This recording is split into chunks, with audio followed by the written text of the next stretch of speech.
Well, welcome to Classic Cars and Coffee Celebrity Squares number 3. This is it's tomorrow will be the 1st of November, and we've just had an amazing month of blue skies and temperate weather, and it's been a bit windy today, but Perth weather has been divine, which means there's been a ton of motorcycle riding being done and car events to go to. I'd like to look down the bottom here of our screen and introduce Sebastian and Shane. They're our guests for today. They were little couple of lost lambs that I saw at the last Classic Cars at Coffee in Nedlands at the UWA, and I thought, those guys have got to have a story. So we're going to find out what their story is today, and we're going to also find out if Ross has made any progress on his Mini, and if his Volvo starts. And Jeff's in Melbourne, which is always interesting. He's always got a tale to tell of some wild purchase or wild sale or whatever. And then Deryck has been unwell, but we have been nightclubbing one night, Deryck, which was pretty good fun. I think that's actually why you were unwell. Nightclubbing. So yeah, October's been a fantastic month. We had the date of the Classic Cars and Coffee quite late in the month due to the Classic Cars and Coffee Festival of Speed at carco.com raceway up at Wanneroo, and so it moved everything back a little bit. But it's been fabulous time in Perth. This is a glorious time of the year, and we're so lucky to be alive and playing with cars. Classic Cars and Coffee this month, I had the joy. I got there. I rode my 1968 Yamaha DT1 trail bike there, and that was a heap of fun. There's Jeff again, and so I did cop some stick about the blue smoke, but I got to inform you all that blue smoke behind a two-stroke is really good news. That means that cylinder's getting some oil, and I like smoke, and I like other people getting my smoke. That really makes me happy. Great experience. Parked it with all the other bikes. There's a few bikes this meeting, but my pick of the cars, and I'd like anybody else to join in with their pick, was the 3-litre BMW CSL. It's the metallic green car. It comes to every meeting. It's a pillarless coupe, which I just find anything that's pillarless coupe, XJC, 3-litre BMWs, I just go, oh man, that is beautiful. And that Dean Rafferty's Mercedes-Benz, that big W126 series, Mercedes-Benz, man, that is a beautiful car. And if I see another photograph of it, I'm going to throw up because it's omnipresent. It's just everywhere. Photogenic. Very photogenic. Can I add to it? 1966 Lincoln Continental, pillarless. Yeah. Was there one of those there? I didn't see. So, no, but there is. I don't know whether it was there, but by the way, often there is a blue and 2 black ones. One with an LS1 engine in it, and one with a traditional, and then the blue one, of course, we see regular. So I'm going to start off by asking you, Deryck, first, because you've been sick for quite a bit of this month with some sort of asbestosis, shall we say, or lung infection. That's a joke, by the way. He's been unwell with some respiratory thing, and it was the day after we went to see some live performers at a nightclub in Perth. I'd take the rap for that. So what have you been up to, Jeff? Deryck? Hey, all I did is pick up something on an aeroplane. It's very common. Everyone gets the damn thing. Flew back from Singapore. Some nice fellow 3 rows back from me was sneezing all the time. I think I got his love cold. And so there it goes. And it took about 5 or 6 days to get to me. The frustrating thing is I didn't get to go to Classic Cars and Coffee. Now, I've only been to about 81 of the 86 Classic Cars and Coffee. It doesn't matter. I really get pissed off if I can't go to it. And I was lying in bed looking at the updates that Justin and Jason take such good shots all the time and update live on what's happening. So I got to see what was happening there. And I also got to see Swan to Swan, which is something that we created together too. And so I wasn't at that either. But I did hear that Swan to Swan had a good turnout, which was great. About 130 cars signed up.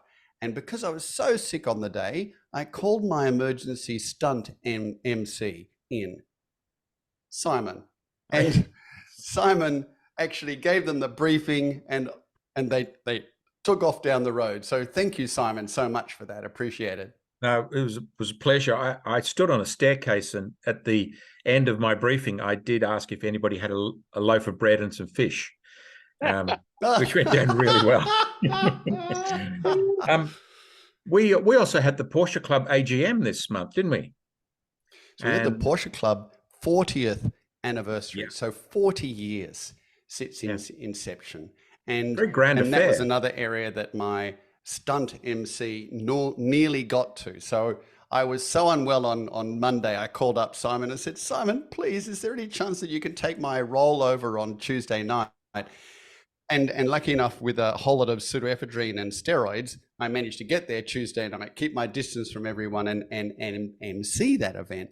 So the great thing about that event is that it's in the new Porsche Center.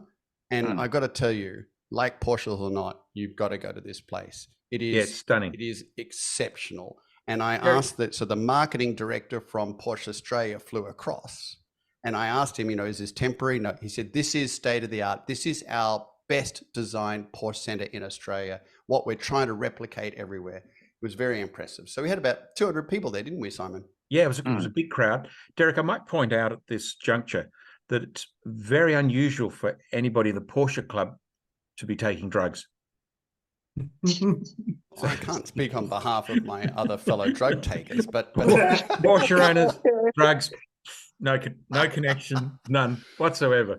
Let me tell you, a decent amount of steroids and pseudoephedrine can get a dead body to a microphone. It was a grand affair with a 40th anniversary cake. Like you suggest, the national marketing manager for Porsche was across, spoke eloquently. It was really, and there were some old, foundation club members which were recognised on the night, which was really lovely to see. And they had a little panel and stuff. And you did a great job, Deryck, from rising from like a phoenix from your sick bed to going along was just fantastic. Well done. It was a great event. So we're very, as a Porsche club, 40 years is a great milestone. And John Morrow is the marketing director for Porsche Australia, and he flew over just for the event.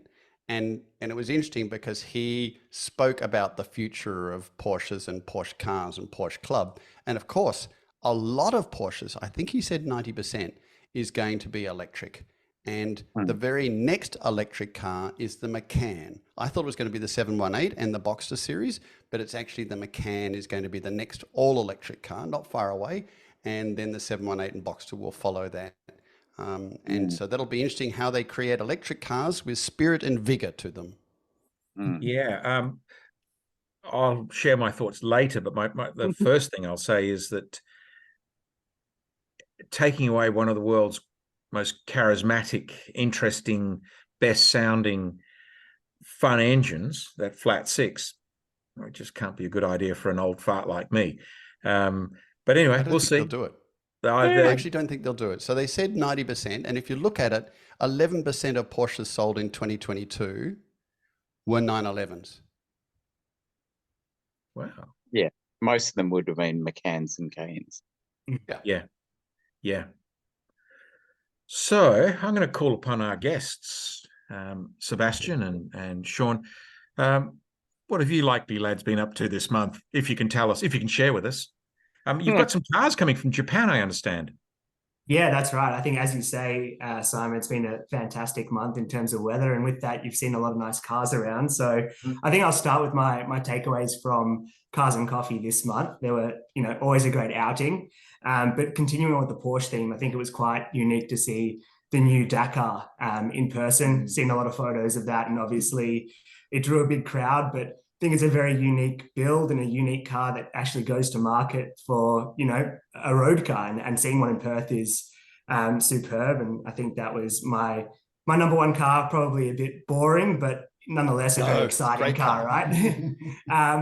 But yeah, you're right. We do have a few cars on the way from Japan. Mine's on the boat right now. But I guess we can kind of talk to that story a little bit as to why. Currently, I'm actually driving a Lexus IS 350 F Sport. So pretty run-of-the-mill, a glorified Camry, if you will.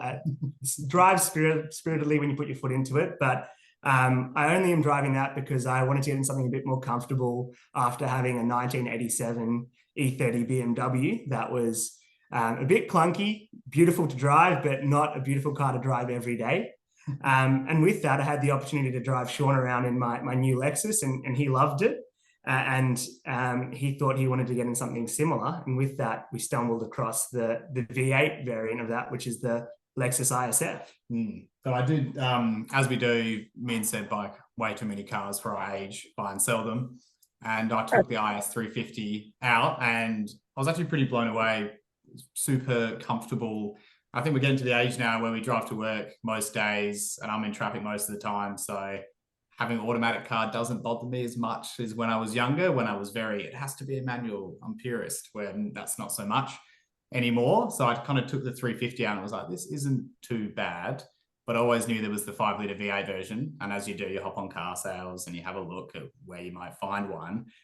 And there's just none in WA that I could find, or you could find either. And having a look into it, I think they only brought 1,000 to Australia. So I was like, it may be a bit tough. And one day I was on the way back from work, and I live out in Inglewood, and they have a JDM specific dealership out there. And I just thought, well, I'll pop my head in and see what the deal is if I wanted to try get one from Japan. Because I think both of us have always wanted to try do it. Other people have done it. So I thought, why not have a chat?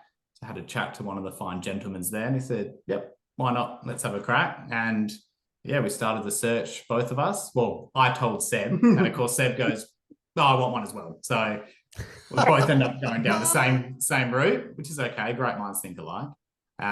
So yeah, we had the same person both trying to find us a car, and I said to them, yeah, you've got to send it to me first, and I either say yes or no, and then you give Seb the scraps. That's right.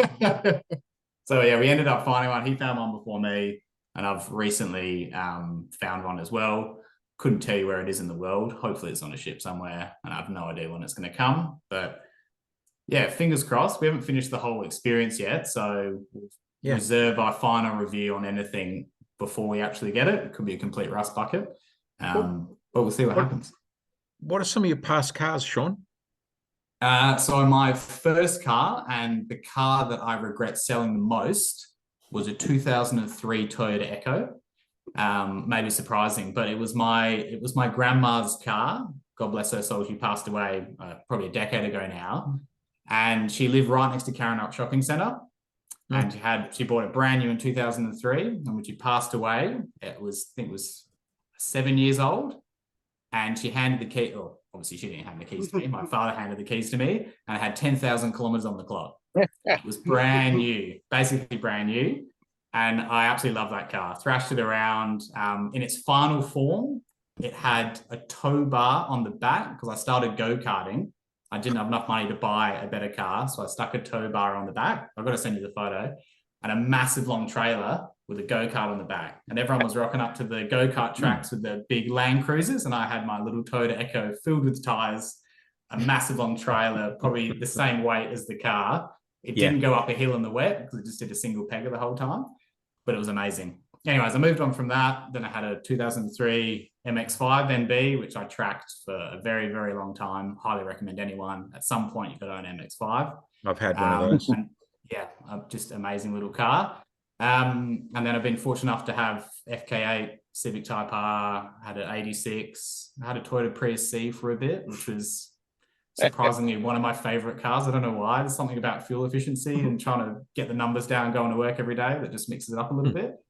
And then I was fortunate enough to have the new FL5 Civic Type R for a couple of months, and I realized I can't afford this, and then I sold it. So at the moment, I'm in my favorite car, which is a Honda Jazz. Made in Taiwan, I think, aren't they? I don't know. No, I think they are. No, they're not. I thought they were proper Japanese. Anyways, the design, I think, I put the widest set of tires you can put on the stock rims. I drive it like I stole it, and I absolutely love it. And it has some of the best rear seats ever. If you have a dog, they're an amazing car for dogs because the rear seats are a bench and they fold up, and you can put your dog there, and the dog just puts his head between the seats and watches you drive. my mind just goes, rear seats and Yeah, dog. that wasn't where I was going. This is like yeah. no way to talk about your girlfriend, Sean. So just okay. Now then, what is the V8 that's in that the Lexus that's coming out? Is it the UZ? It's a 2UR GSE, I believe. So Right. 5 liter V8 collaboration with Yamaha, I believe. So great engine from all accounts, very reliable. I think that's a rarity for big block V8 engines, and it's paired with an 8-speed transmission as well, the first ever 8-speed automatic transmission for a road car. So quite a unique combination for a 2008 vehicle. But yeah, really excited to see how it drives. But from all accounts, they seem like bloody good cars. Yeah, I think for us, it was you're in that sort of M3, the E90, the C63, and you kind of look at those and go, it'd be fun, bit expensive, and I can't really afford a big bill at the moment coming through, where the ISF seems to be a pretty good bet. We'll see, haven't got one yet. But in terms of reliability, there doesn't seem too many issues. Jeff, do you know if that's a derivative of the UZ? No. So I've actually had a ISF since new. So I got my ISF hail damaged in 2010, and I got a really cracking deal on it. Thank you, Lexus of Perth. And I have beaten the living crap out of that car for 13 years, and it has not missed a beat. So mine has done 110,000 Ks now, does an excellent burnout. It drifts beautifully. And for the first probably 5 years of its life, it spent a lot of time at Wanneroo. I did classic rallies. I did classic challenges. It is the best car I've ever owned, and wow. I still have it. If it was manual, has it got the dents in it? No. I had the dents properly panel beated out. So so they were all pulled out, smoothed and painted. So it still has a carbon fiber front end because it was easier to put carbon panels on it than panel beat the dents out in the early days. But yeah, if that car was manual, it would be unrivaled. Like if that had a 6-speed manual and a clutch, it would be the best car ever. Do you have the locking diff in yours, or is it? Yeah. So mine's a 2010. So they came with the Torsen diff. Unfortunately, your early ones, which are the only ones that you can import under the current rules, they had that hokey ABS fake diff thing. So if there is one thing I can recommend you do is put a proper diff in it, because they are such an animal. Like, I can't believe that Lexus and, obviously by extension Toyota made such a nasty car. So I mean, I put a bigger rear sway bar in mine just because you can never have too much drift. So it is phenomenal. It is such a great car. You two be feeling pretty smug right now. Yeah, that's all I needed to hear, Jeff. That was unreal. I'm really looking forward to it. And from all accounts, and you've just corroborated that, I think we're in for a good time. Hopefully it actually comes. Yeah, it actually makes it off the boat. So the funniest thing, in Melbourne, I was actually catching up with a mate of mine tonight who is an importer as well. And, he's had all sorts of stuff. He's had M2s and he's got an RCF and, bits and pieces. And he landed his first ICF that he imported. And he sends me a message at 11 o'clock at night. He's like, oh my God, why didn't you tell me these are such a great car? And it's like, mate, I've been telling you for 10 years you should get one. And they just do everything so well. And mine, considering the beating that I've given it, it's got a teensy bit of driveline slop, but that's it. It doesn't miss a beat. So yeah, best thing ever. By the way, you two, you're talking to the Messiah down the bottom there. What he doesn't know about Japanese cars is not worth knowing. Now I want to talk to Ross. You've been busy in the workshop? I've been procrastinating, Simon. There's a lot of that goes on. So instead of finishing one car, I went and test drove another car. So, funnily enough, the owner of the 3-liter E9 that you were talking about, Yes. he has a 2002, Ooh, Nice. and he said I could come around and see if it was for me. And after driving it, I decided it was for me. oh, Well good. done. If the price is right, because unfortunately, it has an amount of rust, let's say. Sure. And I mean, panel and paintwork is not cheap these days, as I'm sure you know. Mm. Yeah. So I'm going to try. Luckily, the car's not actually on the market, so I don't feel rushed to get it really. But if I can come to an agreement with him, it would be muchly appreciated. Fantastic. I thought that E9, I mean, I just haven't got the headspace for it right now. I sold a motorbike tonight, which is good. Oh, I saw that come up on I had a look I at sold my GB 500 TT. Oh, no. The blue bike. Oh, Jeff, don't worry. There'll be another within minutes. And that E9 looked like a really honest car with a very gentle tap on the front. And he had all the bits. I was looking at that going, I'm not going to buy a 3-liter CSL, but a car that shares the same chassis and engine and a lot of bits kind of turned me on. I like the look of them too, but it's just too complicated for me with all the other rubbish I've got going on. Yeah. Hey, I hope you buy it. Ross, Please. you shared, and by this stage it will probably be sold by the time it goes in. You shared a link to an auction page for an Australian-based Honda S600 coupe. That looked beautiful. Yeah, so I actually don't know really anything about them, but there were 2 at the last Cars and Coffee event, and I went home and did a load of research and was just like, these things are awesome. And then when I realized how high you can rev them for such an old car, and then that came up a few days later, and I was like, oh, it's meant to be. Oh dear, But it's very tragic of you, but I'm very proud of you. I hope you get that 2002. Yeah, I do want it. I'm a big fan of them, with the 5-speed gearbox out of an E30 in one of those, and all the other bits you can transfer across. Fabulous little car. Actually, well, funny you say that, because the gearbox in this one needs a rebuild, so a 5-speed is what would go in it for sure. Yeah, fantastic. Well, I'm going to find. Have you made any progress on the Mini? No. I love it how you look down just before you answer that question. I knew the answer before it came out of your mouth. And Jeff, what's been happening with you this month? I don't think I've actually bought any cars this month. I actually know. I tell a lie. No. I have. I bought a Nissan Note Nismo, which is a hybrid. That's not that 3-door thing. No. It runs the electric motor from the petrol motor. So the petrol motor just exists to power the batteries. Yeah.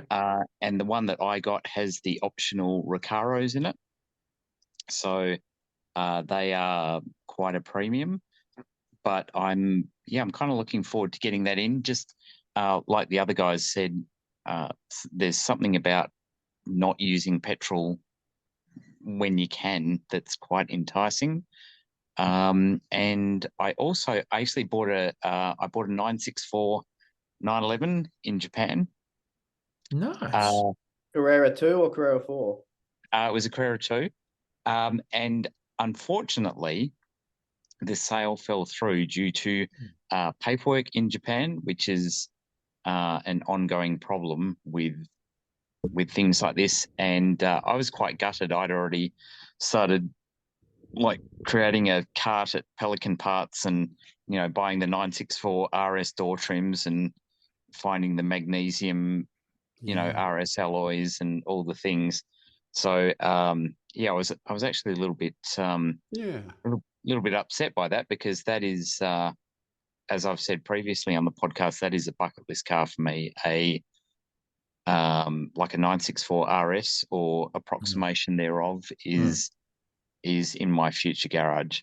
So yeah. And Jeff, is there a sort of a decent arbitrage opportunity between, 911s in Japan and 911s in Australia? And also, are all 911s in Japan right-hand drive or rather left-hand drive and some right-hand drive?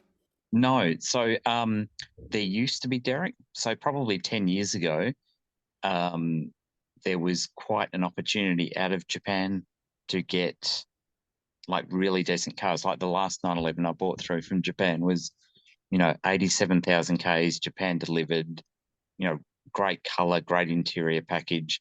But like of late, it's just a world market. So, the price is the same in Germany, in California, in New York. It's just the same everywhere. So you've got to be quite flexible with the spec of what you're purchasing to actually make a good decision. So most European cars, and particularly sports cars in Japan, are left-hand drive. It's like it's kind of a hangover from the bubble economy era where like the newest cars would be air freighted in and they would be left-hand drive. So having a left-hand drive, McLaren or Porsche or Ferrari is still quite a status symbol in Japan. It's bizarre, but yeah. So I've had a good month, but I would have been a lot happier if I had have actually sorted that 964 out. Yeah, I'm experiencing that at the moment. I was contacting my person in Japan who's getting me the ISF, and I've want to find a car that myself and also my partner quite likes, and I've just been sending her cars every day, and she's come around to the idea of an old SL 500. So I was contacting in Japan to see if I can get one in, and then the guy goes, "Oh, do you want left-hand drive or right-hand drive?" I'm like, "Well, it's right-hand drive, obviously. Like, don't they all have right-hand drive?" And he goes, No. But yeah, it's the importing from way back when. It was a status symbol to have a left-hand drive car. Oh, it really was. I find it wild. And look, the really interesting thing with the Japanese market now, particularly with European cars, is 10 or 15 years ago, the Europeans weren't looking to Japan, for the good stock. But what has happened since is, if you want a 500 SEC or an SL 500 or something like that, then the Germans are actually buying up most of the stock in Japan because it's rust free, it's low Ks, like it doesn't have, it doesn't have spectacular like logbook history. But in a car of that vintage, you're going to have to basically rebuild it anyway. So, but yeah, it's fun. I really enjoy the whole process of buying stuff from Japan because there's just so many ways that it can be done. So, yeah. Do you find them honourable to deal with? Look, ironically, I actually generally deal with expats in Japan. So my main buyer is a guy from Queensland who lives in Tokyo, and my sort of second string buyer is actually a Brazilian Japanese guy who lives in Nagano, which is where the Winter Olympics were. God, what, 98, 2000? But yeah, it's really interesting. The people that end up in the industry are not necessarily Japanese. And do you mostly buy from auction, Jeff, or do you buy kind of wherever the best car crops up? Look, I've been doing this since 1996. So I've got a really good depth of, some is auction. I bought a JZX 100 Chaser, as a private sale a couple of weeks ago. I buy from, like the Yahoo auctions, which is, like eBay or whatever. And yeah, sometimes I buy from dealer stock. It depends where it is. But yeah, it's such a big market that you can get it from anywhere. Yeah. I just point out at this stage, Jeff, thank you very much for joining us tonight, because it's actually 11:30 where you are in the evening. You would have had a long day. Thank you. I have had a very big day, Simon. Yeah. Anyway, I thank you and just to acknowledge you for that. Thanks. So, Ross, no progress on the Mini. Not at the The moment. Volvo going okay? Sorry, what was that? The Volvo going okay? Volvo is always okay, The Simon. mighty brick. Deryck, you had any motorcycle rides this month? Ah, yes, of course. I mean, every month. I'm such a vigorous motorcycle rider. My 1250cc, 290 kilogram Harley Davidson night rod rolls about 2.5 kilometers one way and 2.5 kilometers another way to a cafe twice a week. It's vigorous. It's heavily worked motorbike. Yeah. But I love it, and I will never sell it. And not until the day I cannot ride it any longer will I sell that bike. I just love it. Damn, I wanted to buy it as well. Where I want to go next is that the Classic Cars and Coffee continues to amaze me. That we get to see. This time I stood on the door with the prostate cancer people, and I managed to tease an awful lot of people as they came in. But it never ceases to amaze me, just the quality of the cars we attract and the variety. And even from those early small Ford, the British Fords that come through, and I just look at them and shake my head. And there was a whole bunch of really odd British stuff that came in made by Hillman, and I'm going, what? But these people love these things. There was an Austin 7, wasn't there? Say that again. There was an Austin 7, wasn't there? Oh, yeah, there was an Austin 7 Ruby, which is the soft top version. And there were two guys in it that were very friendly. It was like that's hilarious. So we've only got Sean and Sebastian with us for this visit. Just briefly, did your parents own wacky and interesting cars? Luke is Sebastian's father, and I know his tragic motoring history and also his history with motorbikes. But Sean, was your old man? Where did you get this from? Yes, my old man was definitely into his cars since he was very young as well. I think the one that stuck with him for the longest, and my favorite most certainly, is when he was, I think he was 22, and he was working in London at the time. I'm originally from the UK. He's from Northern Ireland. He's from Belfast. And he got shipped out like an expat to do some work somewhere in Borneo. And he kept on coming back to London for a couple of months at a time, and he was sick of hiring a car. So he thought to himself, I need to buy a car and I don't want it to depreciate. What car should I buy at 23? So he found a 1966 Series 1 Jag E-Type that was in a chicken barn. Wow. And it was all ripped apart. And he thought, I don't think that would depreciate. I think I'll get that one. So as a 23-year-old, he went to his cousin, who was a mechanic. And while he was working away in Borneo, his mechanic, he says he restored it. My dad did, but it's definitely all his cousin. Went to go restore this E-Type. So when he flew back, when I think he was 23, he rocked up in London to pick up his fresh 1966 Jag E-Type, which I think is the coolest thing ever. And he still has it. So when we had it for 7 years, and then the engine was shot, and he found the guy that blueprinted the D-Type engines for Le Mans, and he said, please, can you blueprint my engine? And the old guy, who's probably 80 at the time, said, no, you're too young. You won't know how to run it in. You blow it up. He says, no, please do it. So they gave the car to him, and he said goodbye to it for 3 or 4 months. And he came back and picked it up. And it was only last year did it start drinking a tiny bit of oil again. So I think for an XK, it's pretty impressive. Anyway, so he came to Australia. Well, I was born, and then he came to Australia when I was 2, and he shipped across the E-Type Jag with him, with everything else. Moved to Perth, and that was our only car for about 2 months. So then we bought a family car, Nissan, whatever it was, 4-wheel drive. But that was his only car for I think about 3 or 4 years. He daily drove that into the office, the grey, Warwick grey E-Type Jag. Oh, lovely. Yeah. And then the second I could get my license, I was like, oh, I would really like to drive this.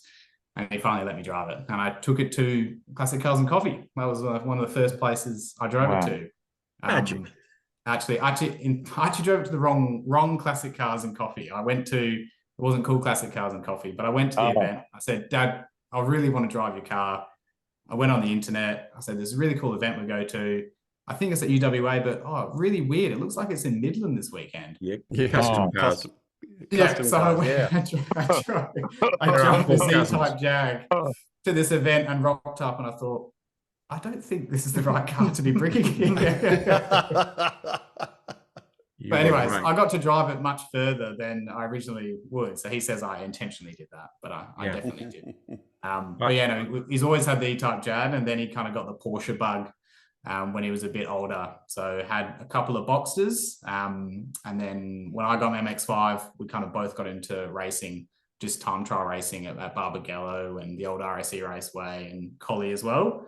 So we had a 987 Series 2 Boxster S that he did a lot of work to, and that was a weapon. And then as a retirement present, he finally picked up his dream Porsche. He always wanted a GT Porsche, so he finally picked up a GT4 718. Wow. So nice. He absolutely loves it. He's only let me driven it once, which is fair enough because I'm not old enough to be insured with it. So once was very special to do it. So, and he's got a Yaris as his daily drive now. He's got a Yaris GR. Good. So he tracks that as well. So depending on the weather, if the weather's sunny, it's the GT4. If the weather's rainy, it's the Yaris GR. And that's Sean, there's some great heritage there. You come well credentialed, and your 100%. Yes, very much so. I'm very lucky. Your parents have brung you up good. You know. Yes. And Deryck, you've been to nearly every Classic Cars and Coffee. What would you think would be the rarest car, excluding the recent arrival of all the supercars that we've had from the Lee collection, that we've had visit? And by the way, while I'm talking about the Lee collection, I was shocked. It was almost like David Beckham and Posh had walked into the car park, because there was just like a mass rush of people walking in the direction. Was it a McLaren? Somebody will tell me what it was. P1. Yeah, I think it was black car. And but it was literally like crowd adoration, like a celebrity had arrived. People just almost ran towards this thing. It was like nothing I'd seen before. It was extraordinary. But Deryck, what do you think of some of the rarer cars that we've received at Classic Cars and Coffee have been? Look, there have been some really interesting Eastern Bloc country cars that have arrived there. You remember the silver one rear-engine car? The Tatra V8? Yeah, that was special. And it made its appearance there after they'd spent 3 years doing it up. And the first place it appeared was at Classic Cars and Coffee. And it arrived and everyone just looked at it and went, whoa. So that was a great car. You know, my favorite thing about that car, Deryck, was that, and I was shown the book by the owner, but it has a petrol-powered heater, inside heater, that is underneath the front seat. Well, what could go wrong? What could go wrong, exactly. Yeah, safety third. The cars rare cars, there's lots and lots of rare cars that come, but the two that I keep thinking of is the 1929 Cadillac Seville and the 1931 Cadillac Fleetwood. And so one is a V8 and the V12, and one is a V16. And Simon, the V16 Fleetwood is just the most breathtaking car. I mean, it's so enormous. It's probably 6 and a bit meters long. The wheels are probably 28 inches. They're just huge. And it, V16 engine, you lift the side of it up and it looks like an aeroplane engine that's sitting in there. It's battleship gray with lime green interior, so, and you can't say the person was on drugs. It was 1930. I mean, certainly they were available, but cocaine was legal. Come on. The cocaine, that's true. It was legal. Yeah, maybe they were feeding them out at GM. I was in and because it was Coca-Cola, right in the middle of the Depression, they made 5 of them. And this car traveled all around America as a show car for what General Motors could do. And I just love it. It's been there probably 4 or 5 times. And each time it's just like royalty arrives in this enormous car that would make Great Gatsby blush. So that's probably one of my favorite cars. Yeah. And that's super rare, obviously. And Ross, did you went to the last Classic Cars and Coffee? Yeah. What was your favorite car? So I didn't get up close with it. It was actually, it left early, but the Daytona, which I hadn't seen before. Do you know about that car or the history? It's a mate of mine's car. I've sold property for him in the past. An American guy. He brought it in from the States when he emigrated to Australia. He was a while ago talking about selling it, and but then he found that he couldn't, he couldn't part with it. It was, and he's got a set of Daytona racing rims that he puts on it from time to time. They're a central spline, the Y wheels are Baronis, but this is a cast alloy or magnesium rim that's got a spline center that he puts on now and again. Really lovely car. He's also got 3 other Ferraris, and 2 of those are V12s as well. Wow. And then his daughter's got a little V8 GT4 that she's had since she was about 19 or something. And they're ex-clients of mine, and definitely he's a great guy to go and visit. And he's got a couple of Harleys in his shed. He's got about 5 105 series Alphas. One he's building into a racing car. And he's restored a GTC, the cabriolet version of a 105. Dyed in the wool car nutter, like some of us here. Did you see the Panigale? I didn't. B4. No, I didn't see that. Covered in carbon fiber. It was just ridiculous. The wheels are carbon, all the little carbon winglets on the front. Yeah. Just incredible. First time I've seen one. That I think it was you, Jeff, that mentioned last chat that you met that guy and you had a chat with him, and he told you how much he'd spent on finding another 10 kilowatts or something. It was a huge. No, I think that was Rex. But yes, it was. Speaking of Ducatis, I was in New Zealand earlier in the month, and I went for a walk. A little bit. I did go for a walk.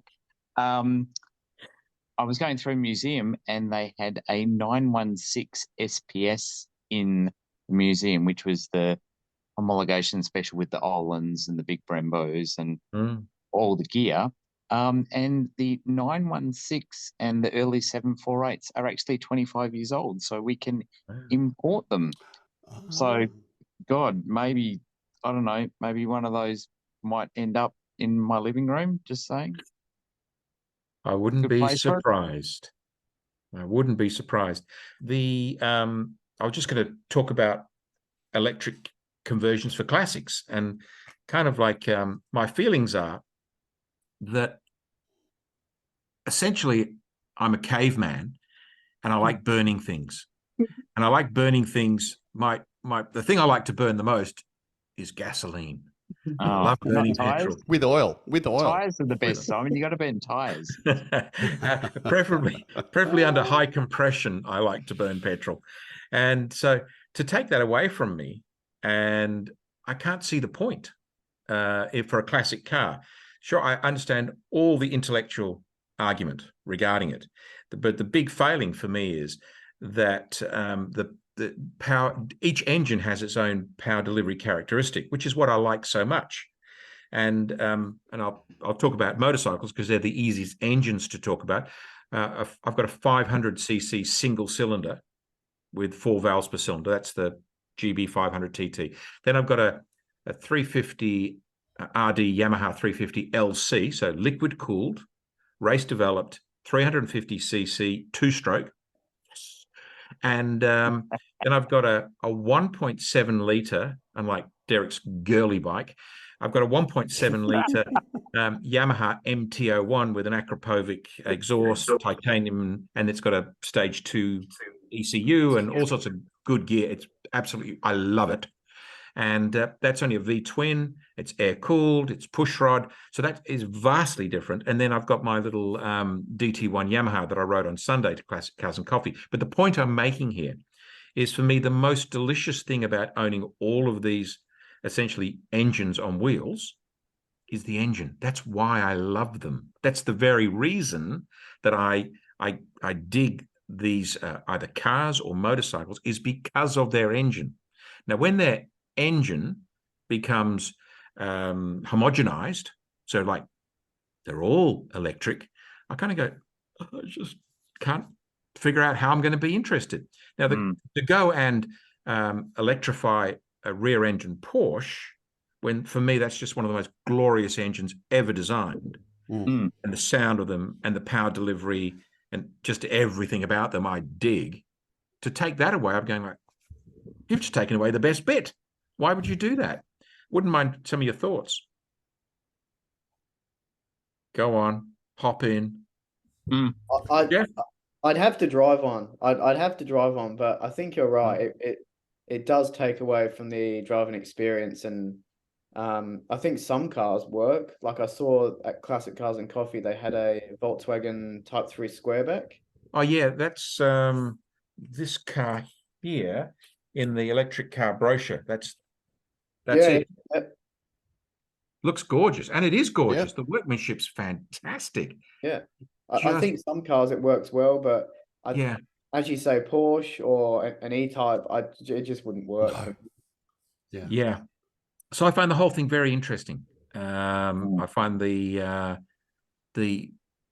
sort of insinuated guilt of owning a petrol engine, particularly a glorious two-stroke engine, and those things are used so little it hardly matters, and to replace it with all the manufacturing input of a new car, it would be nuts. The fact Rowan Atkinson gave a fantastic talk on the best thing you can do for the environment is not to buy an electric car, but the best thing you can do is to hold your car for 7 to 15 years, because they will last that long. And don't replace them like they're fashion items, like throwaway fashion.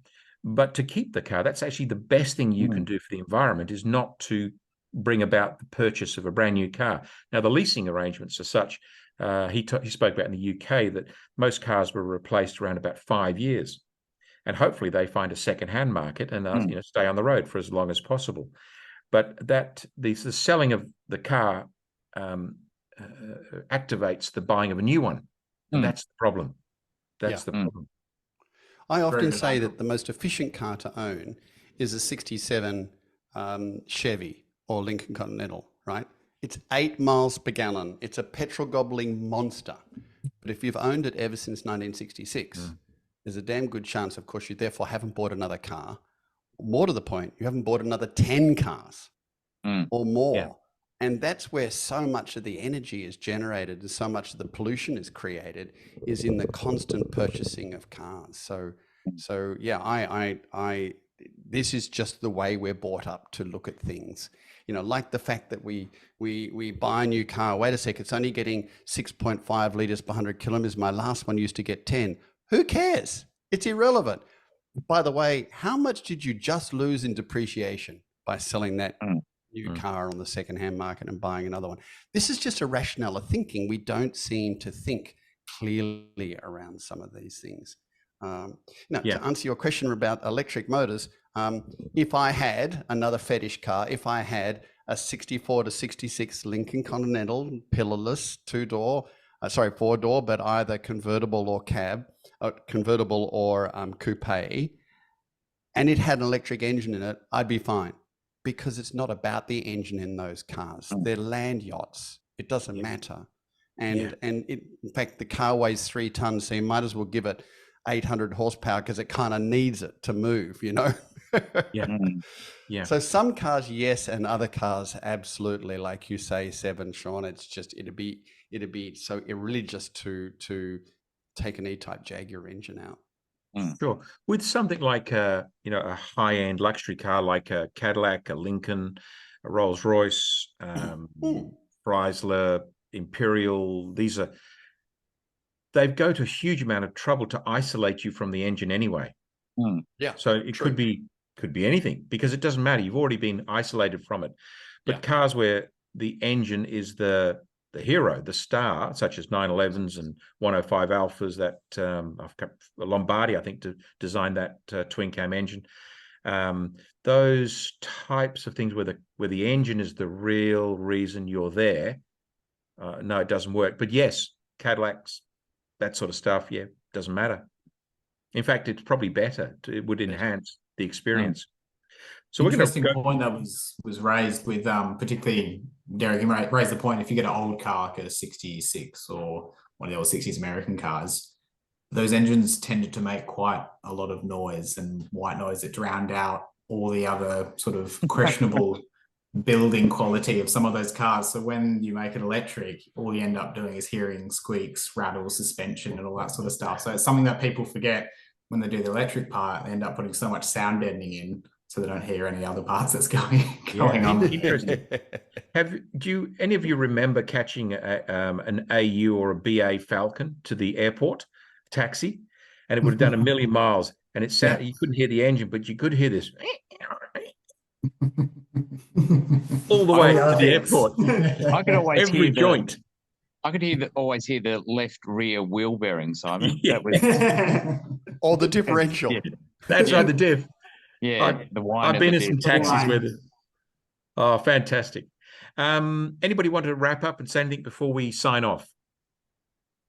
I did want to say, did you see the Citroen CX that came up for sale during the week? No, I missed that, but I have got a bit of a hankering for them. It's cheap. I'll send it to you. Don't. No, do. It's enabling. We need to do that. Look, I can enable our friends. I can live Correct. vicariously through Ross's 2002 purchase. I'll be just fine with that, thank you. Yeah, I'll give you an update next time we catch up. Yeah, please do. And I want to see some progress in that Mini, because I'd like to maybe do a show from the Mini. Yeah, we'll do it. We're not all going to fit. No. Not only we picked up these two characters. You need the Honda Jazz. You need the Honda Jazz for that. That's right. Yeah. Your statement, Jeff, to encourage people, it's so important. All the listeners, you must remember, with your brethren around you, be it a brother or sister, if they want to buy a really silly car, it's important to encourage them, because there's a lot of people that don't encourage people buying silly cars. Yeah. I say yes. Well, Classic Cars and Coffee is Sunday morning. Just seems right, doesn't it? Yeah. It does. So I just want to do a wrap up and run through. Deryck, it's great to see you up and well and back and active again. You were missed at the last Classic Cars and Coffee. I think the people who rattle the cans were looking for you at some stage to get some money out of you. And then Ross, great to have you back as well. I understand that that Tom Jones, when he used to be on stage and women used to throw their knickers at him, was reenacted at your band performance in Carnarvon. Is that the case? Well, I don't know who you've been talking to, Simon, but big cotton ones like this. That's right. They were either knickers or they were windsurfing sails. Yeah, I didn't get a good enough look, Simon. Okay. Anyway, welcome back from Carnarvon and your recent jazz, tango, indie pop tour. And Sebastian, it's been great having you with us this time. I can see you boys joining us on another occasion, particularly if Rex is stranded in the Himalayas again. And Sean, great having you too. But just before I go, is Sebastian, how come you talk funny? I don't know. I think it must be something to do with my previous nationality. Anyway, welcome and thank you for joining us. And I'll just leave it on the fact that we won the World Cup. So that's all. Moving right along. Thanks very much.